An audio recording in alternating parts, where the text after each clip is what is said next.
Hello and welcome to the video. This is a video I've wanted to make for a very long time due to all the comments I've had from everybody saying you're so brave, I don't think I could do that. And I just want to let you all know I am no braver than any of you, and I didn't just jump into going from living in my house to living in my van and traveling around Australia.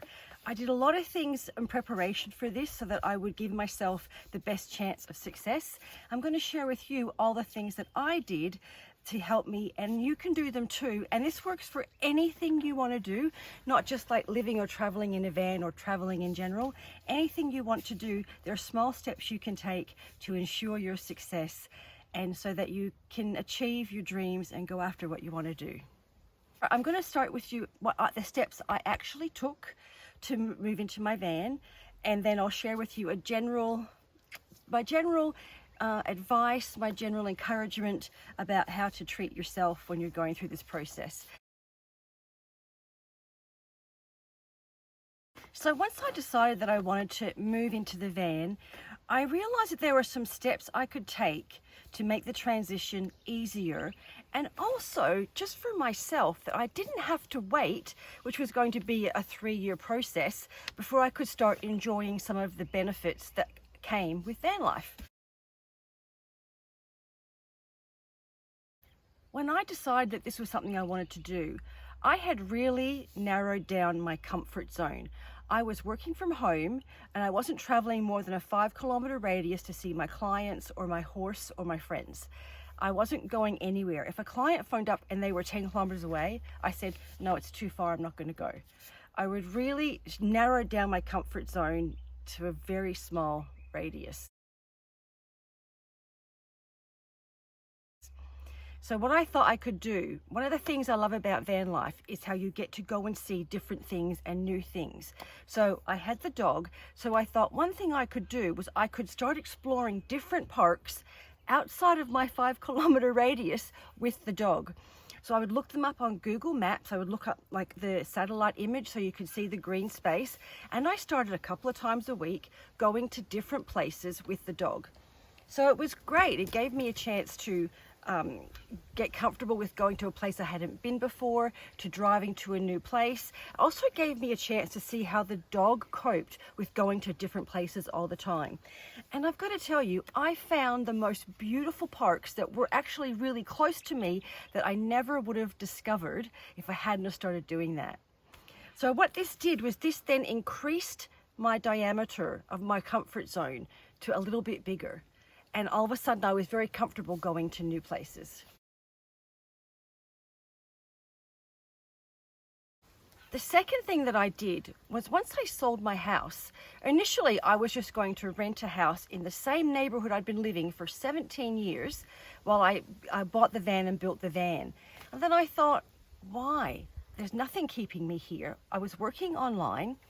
So I decided to rent a house an hour away and the total opposite side of the river, opposite side of the city, to a place I hadn't lived since I was about 13 years old. So I did that. I rented a house down there and it was really exciting. I started to explore all these new areas and my comfort zone got bigger and bigger and bigger, and I started to meet new people, and it really, really helped. I was really excited then about life again, really excited about seeing new things, meeting new people. It really encouraged me to keep going. I then started to do day trips out to small country towns. So I'd drive a couple of hours to a country town. And I was practicing using my Wikicamps app at this time. So I would look up a spot that said it was good for lunch or something. And I would pack up my little car, and I had my folding table and my little camp stove and my little esky. And me and the dog would go off and we would go to this little country town and we'd find this spot that they said was good for camping or lunch. And we would pull over there and pull everything out and have lunch. I had so much fun. I hadn't even been camping before I moved into the van. So I had so much fun doing that, and it really, really got my confidence up.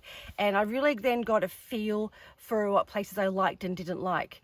And again, my comfort zone just got bigger and bigger and bigger. And then I did an overnight trip in my car. Now I had a very small little Nissan hatchback and I bought an air mattress that goes in the back seat, which I could lay in curled up. And I packed up the car and Abby and I went on an overnight trip. I never forget this. It was down in Collie and we stayed the night in the car and I had like my little night lights and everything. And I gotta tell you, we had the best time ever. After I came back from that trip, I was like, yes, I can do this. I really want to do this. That was the clincher for me. That was back in January 2020.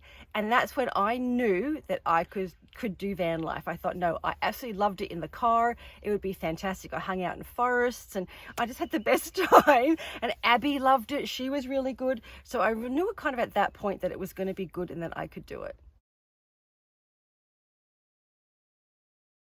So all this time I was just building my comfort zone bigger and bigger and bigger. But one thing I want to point out is that the first time I went and did like a day trip, it wasn't comfortable. Like I didn't know where I'd going. I hadn't been to this town before. You know, I was going to park in the middle of nowhere and have lunch. And so it wasn't a comfortable experience at the time. I still enjoyed it, but it wasn't comfortable, if you know what I mean. So I was really happy to get back to where my comfort zone was. But the more you do those trips, the more comfortable it becomes. So you have to get used to being uncomfortable if you want to expand your comfort zone and do more things in life. That's the big secret. Get used to being uncomfortable. It's okay, and you will work things out, and then eventually it will become comfortable. My next step in my very uncomfortable zone was to build out my van on my own. Now, I've been watching videos on YouTube for 2 years and I've thought I knew how to do it, but honestly, I'd never used tools in my life before, not circular saws and all this stuff. I hadn't done it before. I studied YouTube really hard, and when it come to building out my van, I spent a lot of time sitting there staring at a piece of wood. Trying to work out how I was going to do this. The other thing was I did it on my own. So I had to use items I had around the house to support things and that. So I could actually cut big pieces of wood on my own, things like that. So it took me a long time to do it. So that was a really uncomfortable period for me. And it did take me, I started in July, I think July, August. It took me about 3 months to do it. And even then, I've done a lot more since I moved into the van. I finished it off a bit. But that was a really big push to being uncomfortable. But the beauty of it was I gave myself plenty of time so I could get really uncomfortable. And when it felt overwhelming, I could stop and go back into my comfort zone. And then I can tackle it again, do some more. When it got overwhelming, just stop. So you don't have to be overwhelmed or uncomfortable all the time or for long periods of time. You can always go back to your comfort zone, regroup, and then go again. So one of the things I found when I first got on the road was, and this is kind of tips for you. So when I first went on the road and I would go to a place that was really beautiful and spectacular, and then when I went to the next place, I compared it to the last place. So I learned very early on to stop having any preconceived ideas and to just accept each place as it is and see the beauty in that place. So that way, my confidence grew because I didn't think I had to find the same place again. I was okay to go to a different place, and it was okay if that place was different and I could still enjoy it and be happy there. The other key factor for me was that when I needed help, I asked for it. So when I first moved into the van, I did a lot of small trips. I gradually went further and further away from the city, but I always circled back. Every 3 to 4 weeks, I circled back to the city. I'd go and stay with my friend. There was a couple of times when I felt very emotional, especially with dealing with my horse and where he was going to go. And I would call my friend up, like almost in tears, saying, I really need to come and see you. And she was like, no problem.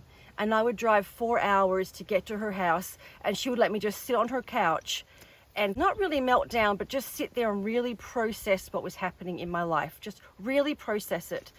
And so she gave me a comfort zone and support that I really needed. So if helps if you have a friend or family member that can be that for you.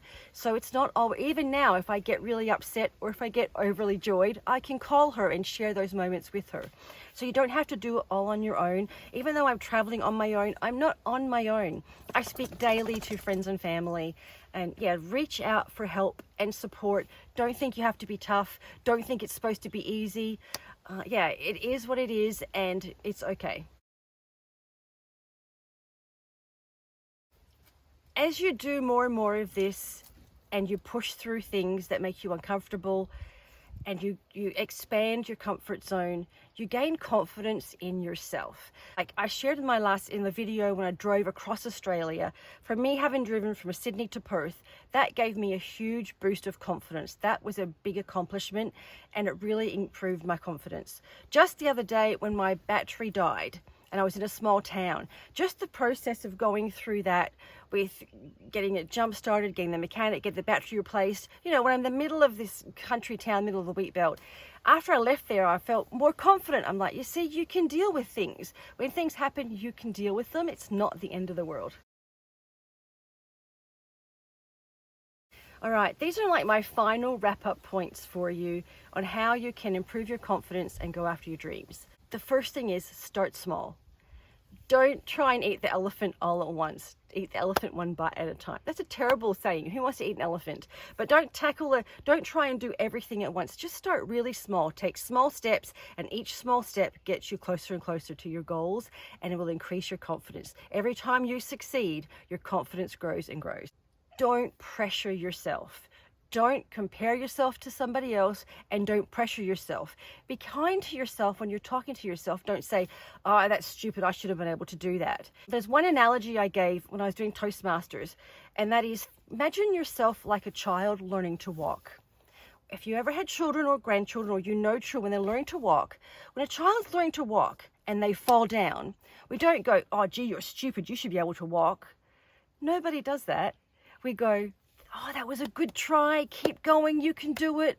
We encourage them. So imagine yourself as that small child learning to walk. Encourage yourself. When you fall down, it's okay. Learn from that and keep going. Really be nice to yourself. We are so horrible to ourselves. That's my biggest piece of advice. Be kind to yourself, encourage yourself. Remember what you have achieved and what you have done. I do that often. When I think about doing new things, like making videos, I'm like, well, think of all the things I have achieved. I'm like, yeah, I think I can do it. I think I can do it. I can do it. The other thing is, there's no right or wrong way to do something. This is your life, and you can do it how you want to do it. And like I said, don't compare yourself to anybody else. And also, there's no timeline. You don't have to, should have this done by then, and that done by then, and that done by then.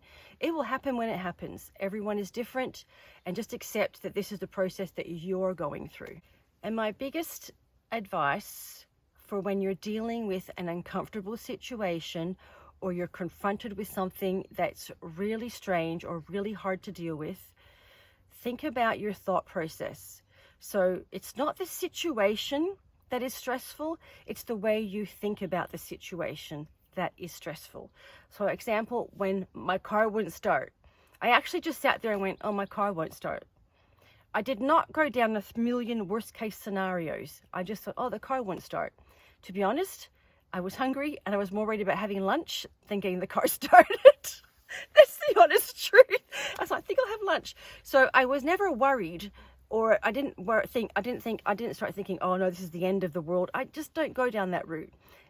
Just because the car won't start, that's it. It's a fact. There's nothing else. Just deal with that one fact at that time. You don't have to foresee everything that's going to happen in the future. Just at the moment, the car won't start.